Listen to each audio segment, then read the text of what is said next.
Why Angie Stone mentioned my name, part 4. Make sure you hit subscribe, make sure you hit like, and also make sure you hit that bell to get the notifications for all my latest videos. Somebody sent me a video about the truck driver, which is something I already knew, but I appreciate you sharing that with me. And this video is stating that the truck driver quit his job and his wife said he's gone missing. Now, I don't know if that's true. You guys don't know if that's true.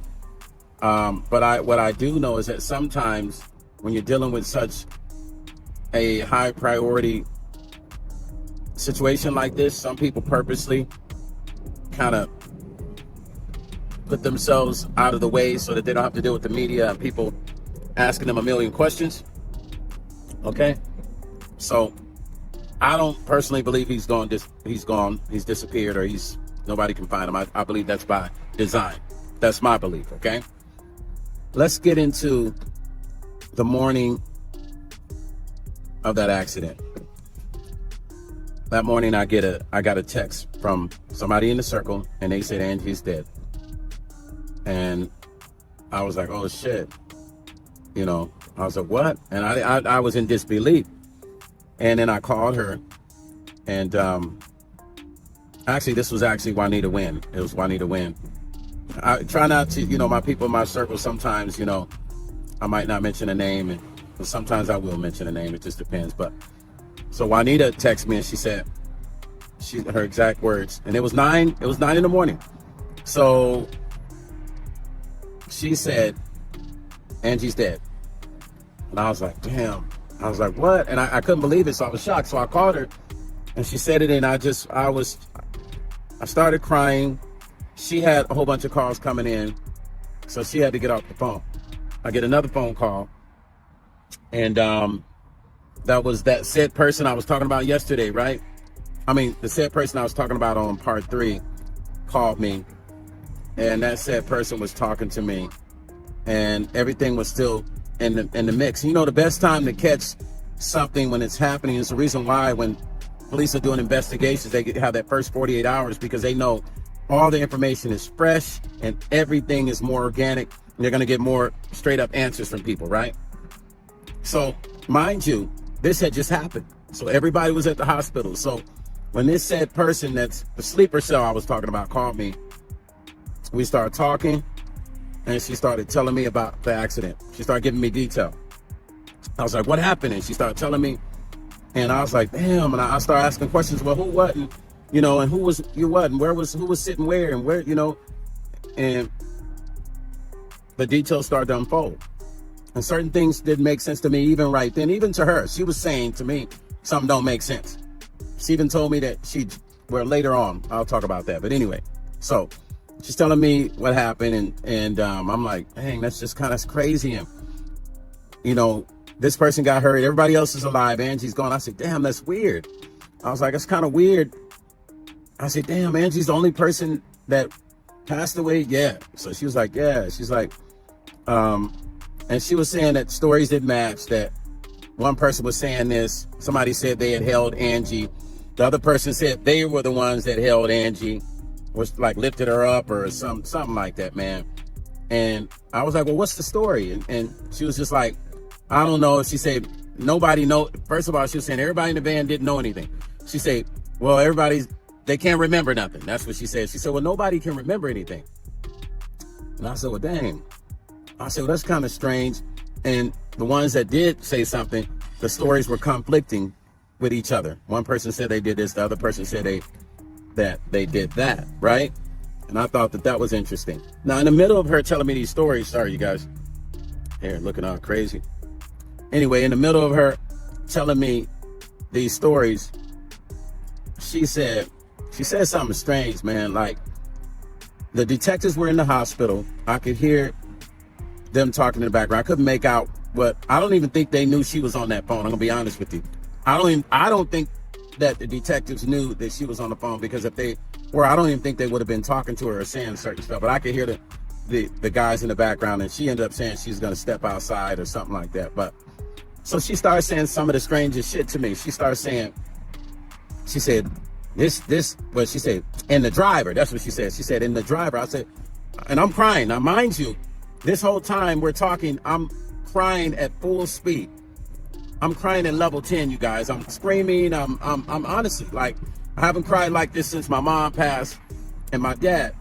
So she said, you're on speaker. I said, I don't give up. I didn't care who was hearing me cry. And so she steps outside, I think, or outside of the area where anybody can hear her talking. She said, yeah, and the driver's acting kind of weird and stuff. That's the shit she said to me. Said something about his eyes was doing something. Then she said, then he acting all funny and shit because his girl is here with him, right? I said, what? She said, he's acting kind of, I said, what does that have to do with, I said, Angie just passed. What does that have to do with it? She says, I'm just saying, because just a week ago, he's talking about eating my ass. I was like, whoa. So it kind of, that shocked me. That shocked me. I was like, well, damn, where did that come from? Like, because I didn't expect to hear that. So I was like, damn, that's kind of weird. Now, it didn't dawn on me at that moment what that person said to me, but I still found it to be strange that that person said that to me. I said, damn, I wonder why she would tell me that, right? So I was like, all right, cool. Fast forward to the next day, I'm getting other calls and stuff from the circle, and I find out this said person was the one that set up the whole, getting the sprinter, right? So that kind of messed me up, because then I started to replay. Well, that's kind of weird. If you got the sprinter, like think about what I'm saying, you guys. If you, this shit is so fucked up. Excuse my language. If you knew this guy's got a rap sheet of like 80-page rap sheet of all kinds of shit that he's done. His rap sheet of, felonies and shit. All kind. I mean, the shit is long. Y'all can go look it up and find it for yourself. But if you knew this dude didn't have license, if you knew this dude was already a criminal, if you knew this dude was dark-seated cat, why would you use this guy? Why was it not Angie's original driver that would always drive her? Why was it this guy that never, ever drove her? Why would it not be the original driver that she had used through the years? Why this guy? That's what my question was to the circle. Why was this guy the choice? So now, you guys, and this is coming within the circle. I'm not telling you nothing. I'm not saying allegedly or none of that. This is coming within the circle. Now, there's an argument. Now, there's an inner argument on who rented the sprinter. What person? Now this person is saying they weren't the ones to rent the sprinter. Everybody's retracting and backing up on this shit, right? Everybody is retracting and backing up on this now. I didn't rent the sprinter. It was you. No, you rented the sprinter. No, it was you. Now, everybody's wondering why no one has spoken. And in the next video, there's some things I'm going to show you. So we're going to go over Angie's percentages and stuff and what she was getting from her we're going to go over her percentages and what she was getting from with her publishing, with some of her original agreements, and we're going to I'm going to talk about that. We're going to go to percentages and stuff as far as what she was getting in ownership of her publishing, right? We're going to get to that maybe on the next video, right? But I'm going to finish this out a little bit. So there's the argument within the circle, right? About who rented that sprinter. Now, the said person that I know that has something to do with renting of the sprinter, the same said person that said the dude said that she was tripping. It's almost like she was mad that the dude brought his girl to the hospital, or the girl showed up, because that's what she said. The dude's girlfriend showed up, and I guess he was acting funny. And why would he be acting funny? I mean, you guys, I don't know. You guys tell me your thoughts. Why would he be acting funny? Because maybe he didn't want his girl to know that him and said person in our circle and the circle have been having some sort of either phone calls, intimate phone calls, or maybe they had messed around with each other. Whatever the case may be, there's something there, because why would it be told to me? I will repeat exactly verbatim what this said person said to me. He's acting funny. Who? The driver. Yeah, acting all funny and stuff. Yeah, but just a week ago, he was telling me that he wanted to eat my ass out and all that shit. So why, who has conversations like this? Men or women? Who has conversations like this if there's not a situation going on with the both of those persons? If those two people didn't have something going on, why would that be told to me? Why would that be such a concern to that person when that dude's girl is there at the hospital with him? I'm just saying. I'm just saying. Shit ain't making sense, man. That's not making sense. Now, I reached out to the detective in Alabama to try to, share this information. They haven't hit me back. I think I got a missed phone call from them. Because I feel like this is vital information, you guys. Think about what I'm saying. The sleeper cell, the same person is still around the family. I'm sure that person didn't share with the family what she said to me. I'm sure that person did not tell the family what they told me that morning. Yeah. And the crazy part about this person is, the same time after we were talking that whole day, because we were back on the phone again, they drove back out to the location for themselves. I don't know why. They told me they were just going to see, to make sense of it, right? So they drove back to the location to look at everything. And that said person was telling me, well, I drove back down there. She had one of the people that was in the van get in there with her, and they drove back to look at the location. Why would you do that? I mean, I probably would have done it too, but being that that person was connected to the driver, why would that person drive back over there to look at the location? To see what? I'm just trying to make sense of it, you guys. Now, once again, what I'm saying to you is not what I heard from another blogger. It's not somebody page I went to and pulled the information. I'm telling you something from the inside, you guys. Something from the inside. And for all you people that are saying some of the stupidest shit, and I think it's the first time y'all hearing me cuss. Come on, man. Use your brains. I'm giving you solid information, and you're all here saying some of the stupidest things I've ever heard, man. Wake up, man. We are operating, this situation is operating in the second and third dimension.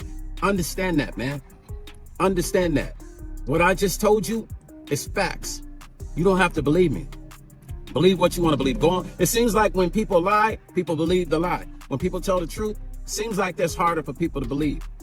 So if you want to believe the lie, continue to believe the lie. I'm giving you the truth. I'm giving you information right from the top. So believe what you want to believe. Part 5 coming. We're going to get into Angie's, what she owned, her percentages in publishing. And I'm going to talk about that. And also, I'm going to share with you why nobody in the band is speaking. I said I wasn't going to make this long. I think this is the shortest. I'm at 14 minutes. But we're going to get into why nobody in the band is speaking. Maybe I'll drop that one tomorrow. I don't know. But I appreciate all you guys that have been very respectful, leaving comments in the memory and the legacy of Angie Stone. It's not about me. This is about Angie, and this is why I'm sharing the information I have.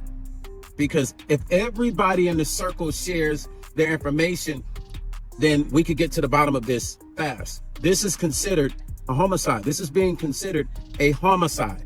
Understand that. You know what I'm saying? So if everybody in the circle would share their information, everybody in our circle, then this situation could possibly be solved faster than it's not. Stone Paxton, Music and Life, you guys, vlog, you guys. I'm sorry. I get tongue twisted every once in a while, but part 5 coming, you guys. I know everybody's been telling me to get on here and do the 4. I'm not even in my studio, so I decided to just do it while I'm in the car, all right? And as for all these magical people missing, supposedly Angie's friend is missing, some things are by design. That's all I'm going to say. You know what I'm saying? Do I believe people are missing? I believe people probably don't want to be involved in the media blitz of this and all the people talking. That's my belief. So if I was to decide I didn't want to talk anymore, maybe they would say the same thing about me. You understand what I'm saying? So you guys are hearing it from me, Stone Paxton. I catch you on part 5, man. This stuff, second and third dimension. I'm telling you, I'm not joking. This is second and third dimensional spiritual stuff, you guys. Keep your eyes open, man. Next video. Peace and love. Angie Stone's death was labeled an accident. But what if I told you the evidence points to something far more sinister? From a missing truck driver with a rap sheet longer than a highway to a so-called sleeper cell in her inner circle, this story doesn't add up. And today, we're exposing the secrets nobody else will. The truck driver quit his job the day after the crash. His wife claims he's missing. But here's the catch. This wasn't some random guy. His record, felonies, DUIs, and a license, that shouldn't have existed. So why was he behind the wheel? Even stranger, why is the inner circle now fighting over who rented the van? Somebody's lying. And it's not just about the accident anymore. This wasn't an accident, it was a hit. And the proof?